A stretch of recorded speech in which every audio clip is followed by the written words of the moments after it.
Muy buenas tardes, queridos hermanos. Seguimos como los domingos anteriores, las 5 solas de la Reforma, y en esta oportunidad nos corresponde solo gracia. El próximo domingo terminaríamos con solo a Dios la gloria. Para el tema que hoy nos convoca, tenemos 2 textos. Hay muchos y es difícil elegir porque es tanto y son todos tan hermosos, pero he elegido 2.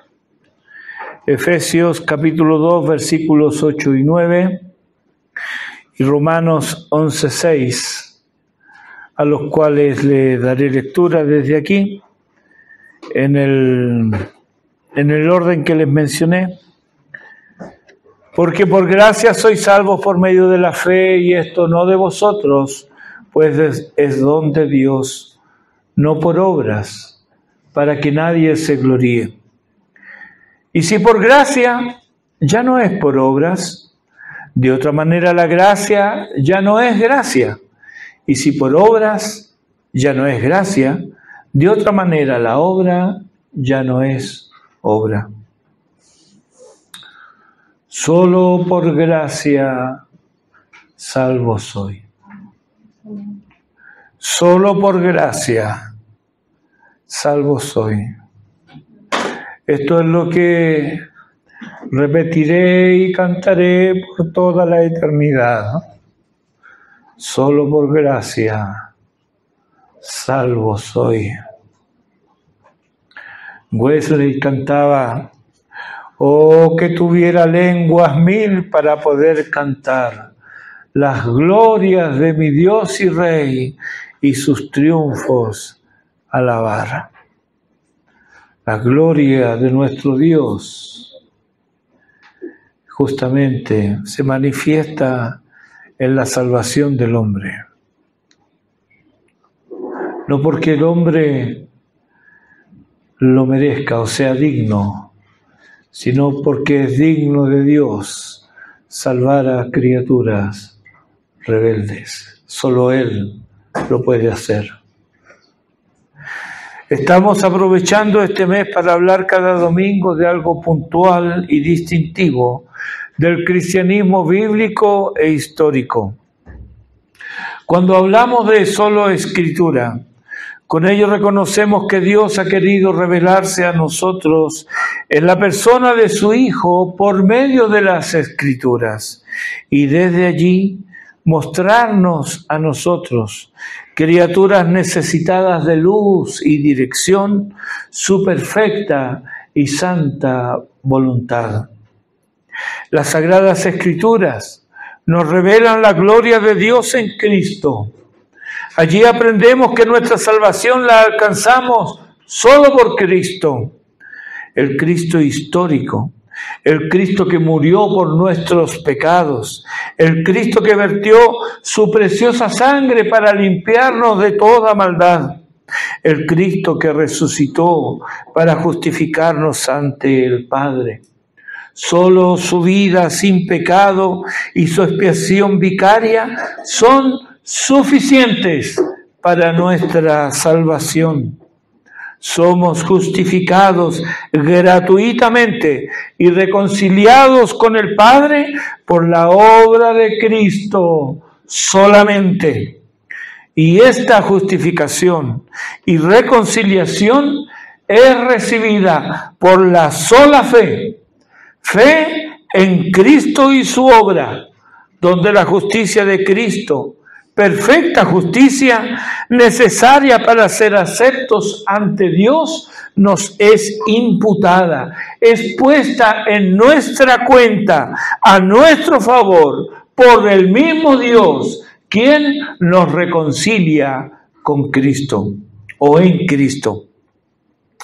Ante este cúmulo de verdades sublimes, nos postramos en adoración reverente y reconocemos con el gran apóstol en Romanos 11:33, oh profundidad de las riquezas de la sabiduría y de la ciencia de Dios.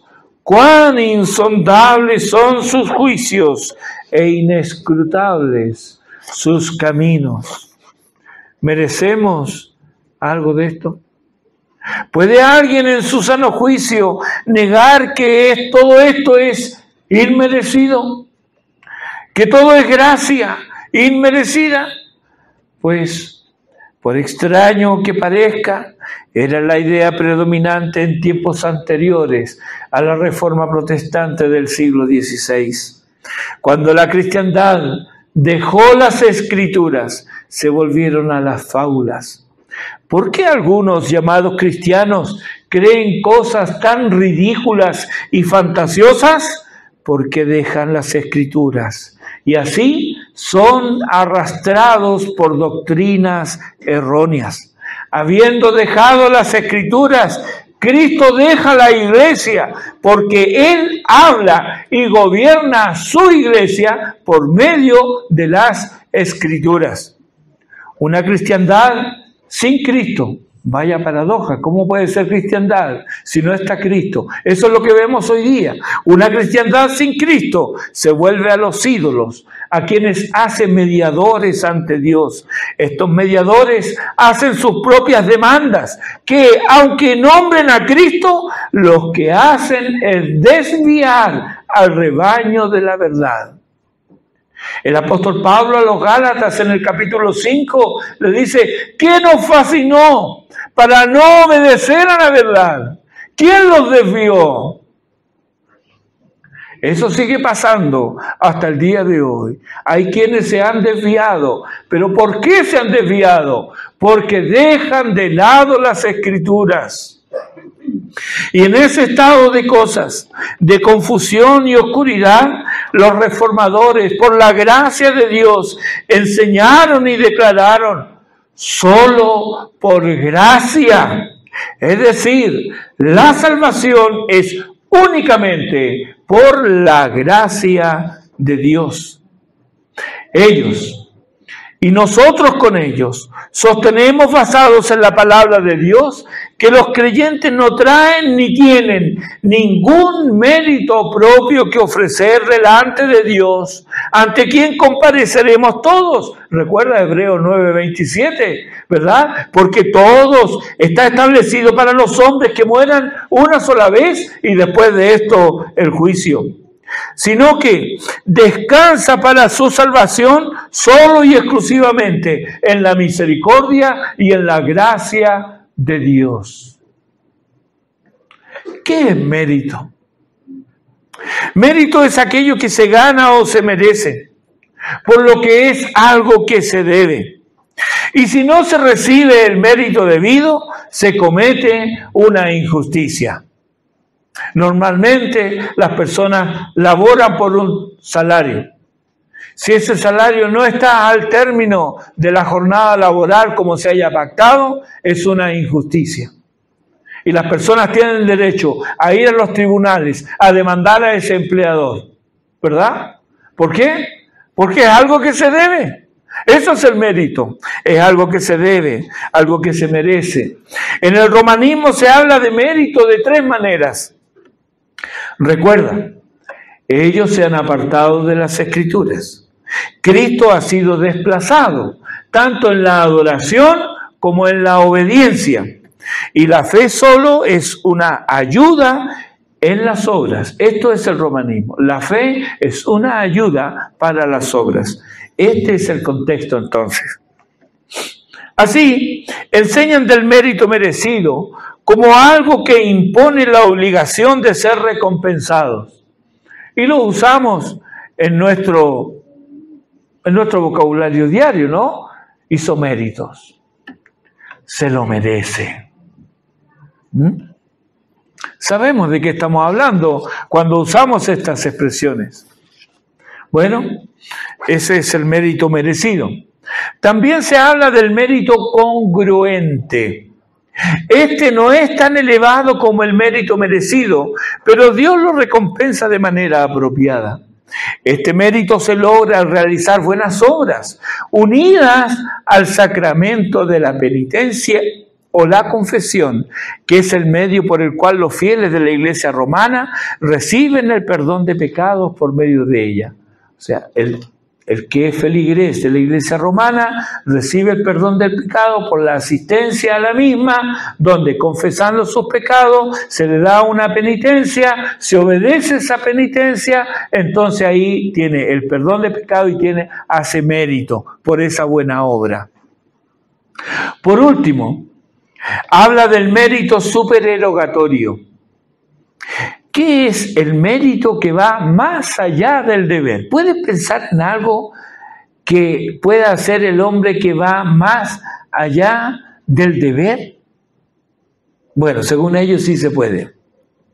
Es un exceso de mérito y logrado por los santos. Como ellos no necesitan estos méritos, ¿cierto? Porque ellos son santos, ellos son depositados en la tesorería del mérito. Tesorería que es administrada por la Iglesia y de la cual a discreción de ella son retirados para aplicarlos a aquellos que carecen del mérito suficiente para salir del purgatorio. Y todo esto por la módica suma.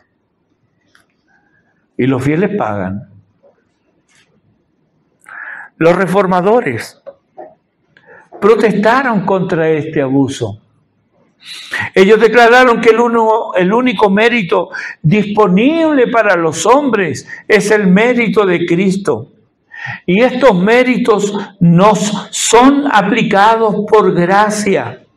Somos salvos por gracia y esta salvación la recibimos mediante la fe. La gracia de Dios hace posible el favor inmerecido o desmerecido más bien de nuestra salvación. La gracia es una acción o disposición de Dios hacia nosotros. Nunca es algo que nosotros podemos acopiar o almacenar. Teólogos antiguos explicaron la gracia como el buen placer y amor gratuito de Dios, por el cual Él nos escoge, llama, justifica y adopta de acuerdo a Efesios capítulo 1.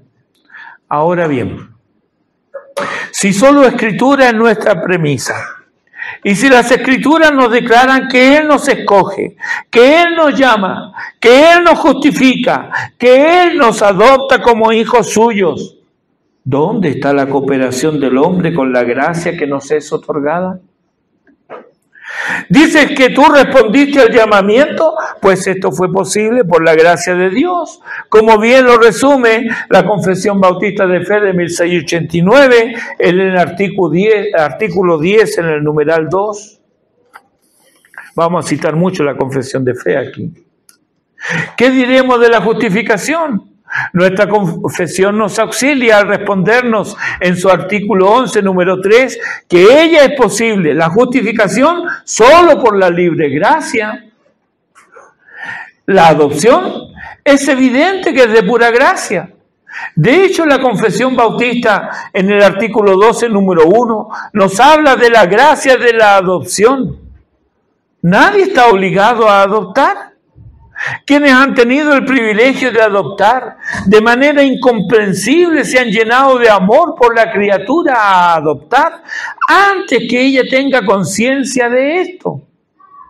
Así también Dios, y desde la eternidad, Dios me amó antes de que yo tuviera conciencia de ello. Nosotros, dice Juan, le amamos a Él, porque Él nos amó primero. En 1 Juan 4:19. ¿Y qué es de la santificación?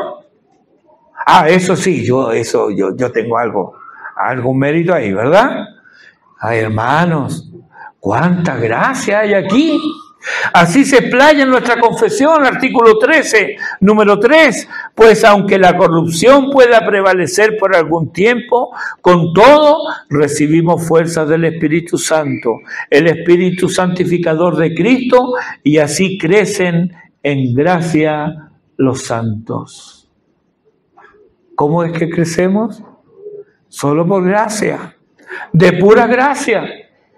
Dice que tú creíste, mira cómo lo pone en nuestra confesión, artículo 14, número 1, la gracia de la fe, por la cual se capacita a los elegidos para creer para la salvación de sus almas, es la obra del Espíritu de Cristo en sus corazones y es hecha ordinariamente por el ministerio de la palabra, por la cual y por la administración del bautismo y la cena del Señor, la oración y otros medios designados por Dios, esa fe aumenta y se fortalece. ¿Ves algo más aquí aparte de la sublime gracia? Algunos argumentan que puesto que Dios manda a los hombres que se arrepientan, Hechos 17:30, ¿verdad? Que Dios, habiendo pasado por alto los tiempos de esta ignorancia, ahora manda a todos los hombres en todo lugar que se arrepientan. Dios manda a los hombres que se arrepientan. Bueno, puesto que Él lo manda, entonces es algo que ellos hacen y que deben hacer. Es la obra de ellos. Pero, querido, no te equivoques. Aún el arrepentimiento es manifestación de la gracia de Dios. Dios lo da. Hechos 11:18 nos muestra esta verdad. Cuando los judíos no pudieron menos que reconocer la obra que el Señor había hecho entre los gentiles, y les lleva a exclamar, de manera que también a los gentiles ha dado Dios arrepentimiento para vida. ¿Te arrepentiste? Gloria a Dios por eso. ¿No es obra tuya? Él te dio la capacidad de arrepentirte. Hablando de esta verdad, nuestra Confesión Bautista de Fe en su artículo 15, número 3, dice textualmente: este arrepentimiento para salvación es una gracia evangélica por la cual una persona a quien el Espíritu hace consciente de las múltiples maldades de su pecado, mediante la fe en Cristo se humilla por Él con una tristeza que es, según Dios, abominación de Él y aborrecimiento de sí mismo. Esto es el arrepentimiento. Un aborrecimiento de uno mismo, un arrepentimiento de sus caminos, de sus propios caminos, un volverse. Eso es el arrepentimiento. Abominación de Él y aborrecimiento de sí mismo, orando por el perdón y las fuerzas que proceden de la gracia, con el propósito e empeño, mediante la provisión del Espíritu, de andar delante de Dios para agradarle en todo. ¿Ves? Otra vez, es la gracia de Dios. La gracia te lleva al arrepentimiento. La gracia te impulsa al arrepentimiento. Si no fuera por la gracia de Dios, ¿acaso no habríamos resistido al Salvador hasta la condenación eterna? Sí, hermano, así de necios somos. Pues debemos considerar que nadie busca a Dios. Romanos 3:11. Nadie busca a Dios, nadie. Que los designios de la carne son enemistad contra Dios, lo dice Romanos 8:7. Que la impiedad e injusticia van de la mano, están adheridas al hombre como la piel a la carne. Hermano, ¿no es verdad acaso que amamos la mentira y huimos de la verdad? Que resistimos la voluntad de Dios, que odiamos la luz y amamos las tinieblas, y todo esto contribuye a nuestra condenación, que somos en propiedad dignos de condenación, que merecemos la ira de Dios a causa de nuestra vida de pecado y maldad. Además, elegimos no creer, y la incredulidad es la opción que voluntariamente tomamos, rechazando el amor y la misericordia de Dios. Si cuando el hombre comparezca ante Dios no tendrá escapatoria, porque Él se ha ofrecido a sí mismo y el hombre lo ha rechazado. Y si no fuera por la gracia de Dios, tú y yo estaríamos en esa misma condición, rechazando lo que Dios ha provisto para nuestra salvación. Bien se aplica a nosotros las palabras que Esteban les dirige a sus contemporáneos en Hechos 7:51. Vosotros, les dice él, ¿recuerdan? Resistid siempre al Espíritu Santo. Como vuestros padres, así también vosotros. Somos contradictores por naturaleza. Y así rechazamos al Salvador, quien vino lleno de gracia, otra vez, lleno de gracia y de verdad. ¿Quién vencerá nuestra resistencia? ¿Qué doblegará nuestro orgullo? ¿Qué puede cambiar la ira y el enojo en amor y simpatía? Solo la gracia de Dios. Pero, ¿no se resiste aún esta gracia? Pues, hermanos, esta es la gloria del Evangelio, que a quienes Dios ha elegido desde la eternidad para ser adoptados hijos suyos, lo serán porque obrará en ellos la gracia irresistible. Cuando Dios nos alcanzó con su gracia, no pudimos resistir el obro. Avasalló nuestra vida, rompió con los diques del pecado en nuestras vidas y nos dijo: mío eres tú, me perteneces. Gloria a Dios, porque yo no lo quería, yo no lo buscaba, pero Él me amó antes de que yo tuviera conciencia de ello. De hecho, dijo Jesús: ninguno puede venir a mí si el Padre que me envió no le trajere. Juan 6:44. Y en el versículo 65 dice: nadie puede venir a mí si no le fuere dado del Padre. Oye bien, nadie puede ir a Él si no lo lleva el mismo Padre. Y lo confirma el Señor en Juan 6:37. Él dice: todo lo que el Padre me da, vendrá a mí. Y al que a mí viene, yo no le echo fuera. ¿Pensabas acaso que tú fuiste a Cristo? No, el Padre te llevó a Él. Él te atrajo con cuerdas de amor, como dice Oseas 11:4. Es Él quien te llama incansable, eficazmente a la comunión con su Hijo Jesucristo. Lo dice 1 Corintios 1:9. Fiel es Dios, dice el apóstol, por el cual fuisteis llamados a la comunión con su Hijo Jesucristo, nuestro Señor. Es Él quien atrae a los hombres al Salvador. Él nos atrae. ¿Y qué es esto? Esta es gracia, y solo gracia, gracia gratuita, gracia inmerecida, gracia irresistible. Si Dios nos hubiera dejado librados a nosotros mismos, si hubiéramos tenido la oportunidad de hacer nosotros una elección, ¿qué habríamos elegido? Siendo como éramos, rebeldes, odiosos y enemigos de Dios, habríamos elegido desafiar a Dios, pero gloria a Dios, Él no nos dio a elegir, no me dio la oportunidad de rechazar a Cristo, puesto que obró en mí su poder soberano, quebrantando así mi rebelde voluntad. Me llamó cuando no esperaba ser llamado, me tomó cuando no quería ser tomado, me salvó cuando no buscaba ser salvado.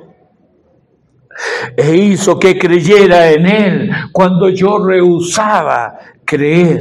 Me dio la fe cuando no la tenía ni la deseaba. Bendito sea, Señor. Si la gracia no fue irresistible, con toda seguridad yo la habría resistido. Así de necios somos los hombres. Bendito sea el Señor. Dice John Murray: ¿por qué hay reticencia a aceptar la verdad de la gracia irresistible? A quienes se niegan a creer esta verdad evangélica. No, la gracia se puede resistir. No, hermanos. No, es como una hormiga haciendo fuerza conmigo. ¿Qué oportunidad tiene? Así es el hombre ante Dios. ¿Por qué hay reticencia a aceptar la verdad de la gracia irresistible? Dice John Murray, es la intervención de Dios para hacer por nosotros lo que no podemos hacer por nosotros mismos. Es la gracia asombrosa de Dios para hacer frente a nuestra desesperada impotencia. He aquí el evangelio de la misericordia soberana. En la evangelización es la única esperanza de su éxito para la salvación de las almas perdidas. ¿Por qué entonces a los hombres les disgusta esta doctrina? ¿No es paradójico que quienes más hablan de su amor por el Señor desprecian esta doctrina? ¿Por qué odian esta doctrina? Ah, hermanos, cuán engañoso y perverso es el corazón. Los hombres odian esta doctrina, no porque no sea bíblica, sino porque deja al hombre desprovisto de nada por lo cual gloriarse. Es un atentado mortal al orgullo del hombre, porque el creyente no puede jactarse de una decisión que hizo para servir a Dios, porque sabe que Dios hizo esa decisión por él, y también sabe que lo único que le toca hacer es postrarse de rodillas y decir: Señor, tú me has salvado.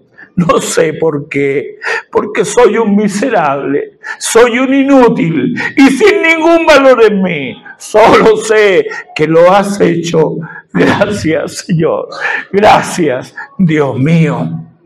Tenemos entonces una gracia gratuita, inmerecida, irresistible. Pero hay más. Es una gracia que Satanás no puede derrotar.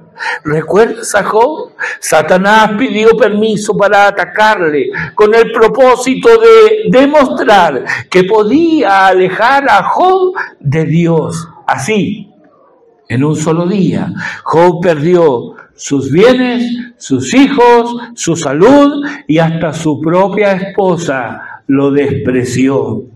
¿Qué pasó? Job retuvo su integridad y no pecó. No se alejó de Dios, sufrió lo indecible, pero permaneció fiel a Dios, porque lo que Satanás no consideró era que en Job había un poder mayor que todos los poderes del Averno, un poder más grande que el poder del pecado, un poder más grande que el poder de la muerte. Este poder es el poder de la gracia de Dios. Por la gracia de Dios no puede ser derrotada por el infierno ni por las potestades de las tinieblas. Y somos objeto de la gracia de Dios. Una gracia que no puede ser derrotada, una gracia que es perseverante. En nosotros mismos somos débiles, pero como dice el apóstol, cuando soy débil, entonces soy fuerte, porque todo lo puedo en Cristo que me fortalece. ¿Quién es el que me fortalece? Cristo Jesús. ¿Por qué lo hace? ¿Porque valgo mucho? No, por gracia. Por gracia. Por último, puedo decir entonces con el apóstol: por la gracia de Dios soy lo que soy. Y su gracia no ha sido en vano para conmigo. Por último, esta gracia de Dios gratuita, inmerecida, irresistible y perseverante también es victoriosa, porque la tentación tampoco puede derrotarle. ¿Recuerdas la tentación a la que fue sometido el Señor? Bueno, dirá ahí, pero es el Señor, ¿sí? Así es. Pero Él enfrentó al tentador con las mismas armas con que nos equipó a nosotros. ¿Cuáles? Su palabra y su espíritu. Lo mismo que el Señor usó, lo tienes tú. ¿Cómo es que Jesús, hombre, resistió la más extraordinaria tentación? Juan nos da la respuesta en el capítulo 1, versículo 14. Allí nos dice que Él estaba lleno de gracia y de verdad. Lleno de gracia y de verdad. Esta gracia nos es dada gratuitamente, de balde. No la merecemos. Ningún hombre puede resistirla cuando es objeto de ella. Satanás no puede abatirla y la tentación no puede arrebatarla. ¿No es grandioso? Esto es digno de Dios. Tal vez hay alguno que, afirmando todo esto, aún considera que su perseverancia tiene que ver solo con su esfuerzo. Pues a los tales les respondo de la mano de la confesión, artículo 17, numeral 2, que dice: esta perseverancia de los santos depende no de su propio libre albedrío, sino de la inmutabilidad del decreto de elección, que fluye del amor gratuito e inmutable de Dios el Padre, sobre la base de la eficacia de los méritos y la intercesión de Jesucristo y la unión con Él, del juramento de Dios, de la morada de su Espíritu, de la simiente de Dios que está en los santos y de la naturaleza del pacto de gracia. De todo lo cual surgen también la certeza y la infalibilidad de la perseverancia. ¿Por qué perseveramos? Por la gracia de Dios. Amados hermanos, habiendo sido rescatados de las tinieblas y traídos a la luz, habiendo sido liberados de la esclavitud del pecado y de la esclavitud al pecado, y traído a la libertad gloriosa de los hijos de Dios, ¿no hemos de servir a Dios con ánimo pronto, con gratitud y con alegría? Dios nos provee la gracia, Dios nos capacita para servir, Dios nos fortalece para perseverar en el servicio. Y con esa gracia, con esa capacidad y con esa fuerza podemos y debemos obrar los propósitos de Dios con nuestras vidas y en nuestras vidas. Dijimos al principio que todo es gracia. Y todo es por gracia. Y confío en que hemos visto esto en relación con nuestra salvación, de tal manera que los corazones rebosan gratitud al Dios clemente, misericordioso y bondadoso. Sin embargo, no quiero dejar pasar esta oportunidad para denunciar lo que veo como la consecuencia lógica de tener ideas dualistas respecto de la vida.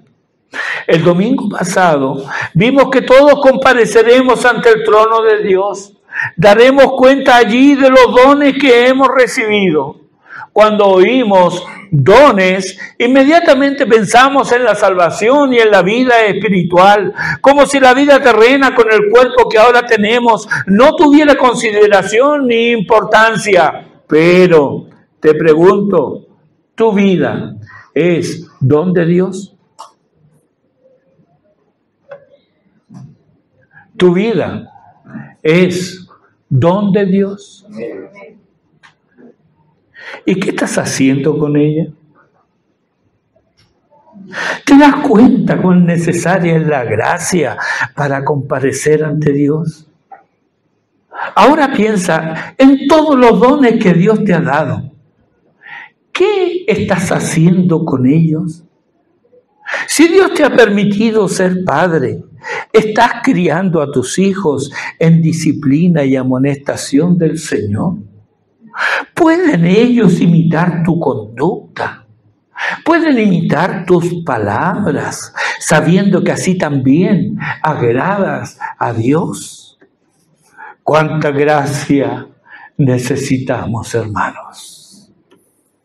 Si no aprovechamos la gracia abundante que está disponible para nosotros, malgastaremos los dones que nos han sido dados.